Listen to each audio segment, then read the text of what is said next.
start to pick up the pace as the green flag now in the air. We're racing here once again in the NRA Sprint Invader feature event. We're going to stack them 3 wide down in turn 1. Great racing here. Hang on, boys, as we are 3 and 4 wide all throughout turns 1 and 2. Everyone makes it through clean this time. Up at the front of the field, taking the lead is going to be Randy Hannigan. The Hurricane were side by side for second as Horseman looks to the top, trying to get around Huerman. They're close, and Horseman gets the spot, move him up to second, and he'll now set his sights on Randy Hannigan at the front of the field. Randy Hannigan had a plan after that heat race. He was going to put the throttle to the mat and leave it there all 25 laps. He was going to keep that car right on the bottom side of the racetrack as well. So far, he is going according to plan. Randy Hannigan stretching out the advantage over Jared Horseman in that second spot. We're already completing lap 3. As Randy Hannigan leads him off into turns 1 and 2. Hannigan back to the bottom side of the racetrack. He works past the number 5 W of Jeff Williams down the front stretch and off into turns 1 and 2. Next up looks to be the 99 of Tanner Witherspoon. Witherspoon keeps that car right to the bottom of the racetrack. Hannigan not wanting to get too far up the racetrack there, Josh. He's right on the Nerf bar of Witherspoon down the front stretch and off into turns 1. Hannigan clearing lap traffic and continuing to stretch out that advantage over Jared Horseman in second. Now 3.1 seconds the lead as Randy Hannigan dives off into turns 3 and 4. He is closing in on the 43M automobile of Michael Miller.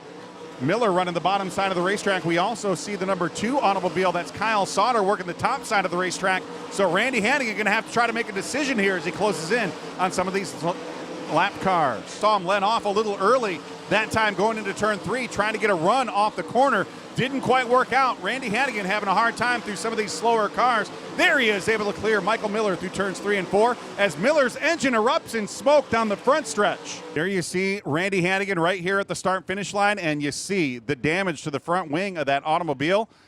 Whether or not that's going to affect the handling of that car, and it has to. It has to. Green flag is out, 7 laps to go.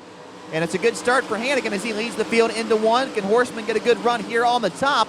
Horseman tries to close in. He's got momentum down the back straightaway, side by side as they head into 3. The battle is on for the lead. Jared Horseman ripping the top side in the number 17. He is going to blast past Randy Hannigan down the front stretch. Give Jared Horseman the lead. Down in turns 1 and 2. Hannigan now facing some pressure as we see the yellow flag out, and it looks like some problems for a driver up in the top 5. Dustin Daggett. Green flag's out, back underway. Jared Horseman dropping the hammer and leading the field off into turn 1. Randy Hannigan there. Big time trouble here at the start-finish line. Big time problems. And that appears to be the 28 car of Phil Gressman into the catch fence right here at the flag stand. We do have a replay of this one. Don't know how long this camera is going to live, Josh, but here we see that incident start to happen down there. Big time ride for Phil Gressman. Look at that air, race fans. Big time flip as he's going to flip over our speed shot camera down there at the front stretch right there at the start-finish line. Here's another look at it from the flag stand as we were waving the green flag and Phil getting turned sideways, hopping the right rear tire, and he is off to the races, so to speak, taking a wild ride up into the catch fence. And good to see our 2 starters up on the flag stand there, avoiding any type of bodily injury. Yeah, shout out to Rob Penrod and Rick Monroe there up in that flag stand. Looking for the green flag from Rob Penrod. It's out. It's a good start for Horseman. Not a good start for Sean Dancer. Tim Allison gets up on the rear of that machine. Something broke on Dancer's car. We've got him spinning in 1 and 2. Big problems down in turns 1 and 2. Several cars involved. Couple of them up and over. That's going to put us under the red flag for the 3rd time here tonight. It's back in the air. We're racing for the final 6 laps here at Eldora Speedway. Jared Horseman. Orange number 17 car gets a good start, and just as I said, the Horseman goes to the top and Hannigan goes to the bottom. They switch on me, and Hannigan goes to the top. Todd Hoyerman going to slide into that 3rd position on the restart. He's looking for more off of turn 4. Hoyerman to the inside of Randy Hannigan here at the start-finish line. He will take over 2nd down into turns 1 and 2. Does he have enough time to chase down Jared Horseman for the lead as we come to complete lap 21 this time around? Hoyerman to the bottom. Horseman to the top as we come to the start-finish line. Horseman still the leader at the line, but Hoyerman is there as there's 4 laps remaining. Down the back straightaway, front 2, nose to tail. Horseman goes high. Hoyerman looks to pull a slider. Can he complete the pass through turn 4 at the line? Yes, new leader is Todd Hoyerman. Todd Hoyerman started on the pole, dropped back to 5th early in the race. He's worked his way back up to the lead. Todd Hoyerman stretching out the advantage as we come to complete lap 23. 2 to go.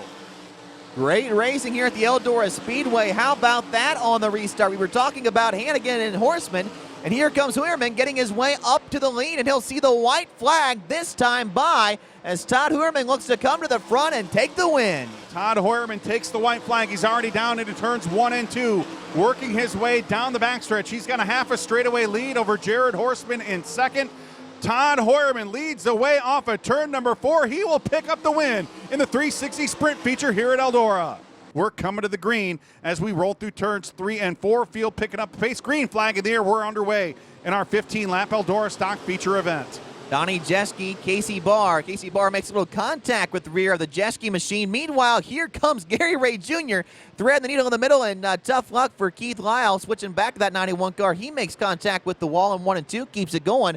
Meanwhile, back at the front of the field, it's still Donnie Jeske for now, but a good move by Gary Ray Jr. to get up to second.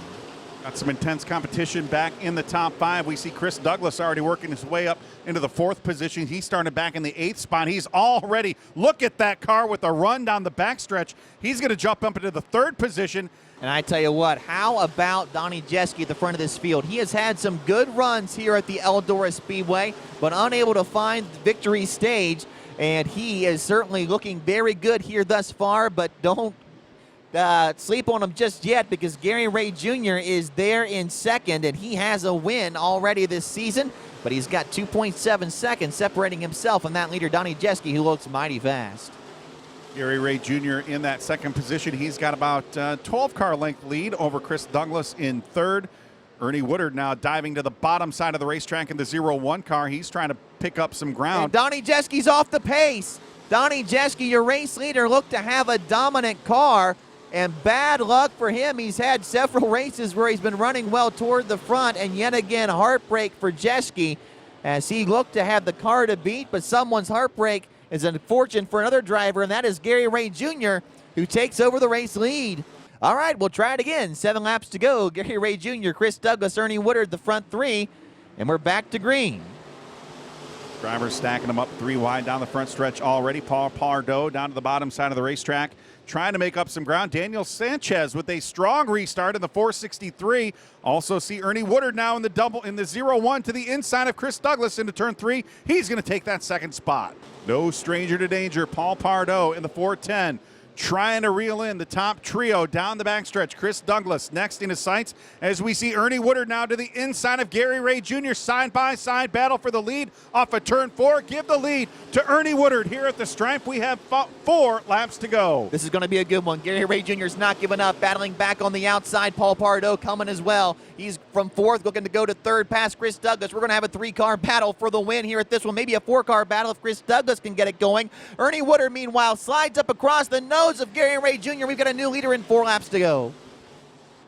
Coming through turns 3 off of turn 4, Ernie Woodard is going to take the checkered flag. Gary Ray Jr. hangs on for 2nd. Paul Pardo crosses the stripe in 3rd. What a win for Georgetown, Kentucky's Ernie Woodard. Rob Penrod lets it wave, and our final feature event of the night is green. A little bit of smoke coming out of the 5 machine of Jonathan Taylor. We'll keep our eye on that as Taylor tries to get by on the high side for the lead. We're 3 and 4 wide all the way back through the pack, and it's a battle on for the lead. The Porpoise Brian Ruhlman on the inside. The 5 of Jonathan Taylor to the top side. Who's it going to be at the line? Here comes Taylor, too close to call. Taylor with the momentum here at the start-finish line. He's going to take the top spot as they race off into turns 1 and 2. Brian Ruhlman to the bottom side of the racetrack. He's going to move to the top down the backstretch. Jacob Hawkins falling into line. He's in 3rd as Jonathan Taylor leading the field off of turn 2. He will lead as they come across the stripe to complete lap number 2. Brian Ruhlman holding on to that 2nd position down through turns 1 and 2, but Jacob Hawkins using the bottom side of the racetrack. He's making it work in car number 13. Jayhawk to the bottom side of the racetrack. They'll be side by side off of turn 4. Ruhlman with the momentum, but Jayhawk with the line down in turn 1. Who's going to come off of turn 2 with the advantage? Looks like Brian Ruhlman may have that momentum and hold on to that 2nd spot, but Jayhawk not giving it up off into turn 3. Well, they continue to run side by side, battling hard, and you know who loves that? That's Jonathan Taylor. As those drivers battle, Taylor pulls away at the front of the field. Hawkins still unable to clear Brian Ruhlman, and meanwhile, lap traffic is starting to become an issue as well, as Jonathan Taylor starts to catch the tail end of the field as we come to 12 laps to go. One driver with a good run started back in the 5th row. Ernie Woodard in the 0-1. He has already worked his way up into the 6th position. There you see Ernie in the 0-1 car working his way down the front stretch, trying to track down Brian Gray in a battle for that 5th spot, as we do see a position change for 2nd. Jacob Hawkins taking over that 2nd spot. Brian Ruhlman now fighting back to the inside through turns 3 and 4. Does Jacob Hawkins have enough time to track down Jonathan Taylor at the front of the field? Taylor working his way through some lap traffic. He's going to give up some time on the racetrack as he dips and dives through some of these lap cars. Jacob Hawkins working his way off of turn 2. He's right on the back bumper of Jonathan Taylor into turn 3. Jacob Hawkins was 0.6 of a second faster than Taylor on that last lap. He might lead it this time. No, Taylor hangs on with the momentum on the high side, but Jacob Hawkins has a fast car, and he is there. Jonathan Taylor runs up the high side of the speedway. They're nose to tail down the back straightaway. Hawkins tries to pull a move here. He goes to the inside, right up on that white inside wall. Can't quite make it stick, though. Still Taylor at the line. Jonathan Taylor with the advantage. We have 7 laps remaining. Jacob Hawkins all over the back bumper through turns 1 and 2. Hawkins with the run down the backstretch. He's going to dive to the bottom side of the racetrack. Jacob Hawkins with the slide job. Can he make it stick in turn 4? Jacob Hawkins makes it stick. Jacob Hawkins is your new leader with 6 laps to go here at the Eldora Speedway. Jonathan Taylor tries to drive it in deep. He cannot make it stick, though, loses momentum, drifts high, and Hawkins pulls away just a little bit as more lap traffic lies ahead of our leaders. Jacob Hawkins already down into turns 1 and 2. He's got the lap cars to the bottom side of the racetrack. Josh Morton directly in front. Jacob Hawkins, he's going to move to the top side of the racetrack. As he works his way through turns 3 and 4, he will see the checkered flag this time around. Jayhawk going to victory lane here at Eldora Speedway. Jonathan Taylor crosses the line in second. Tim Richardson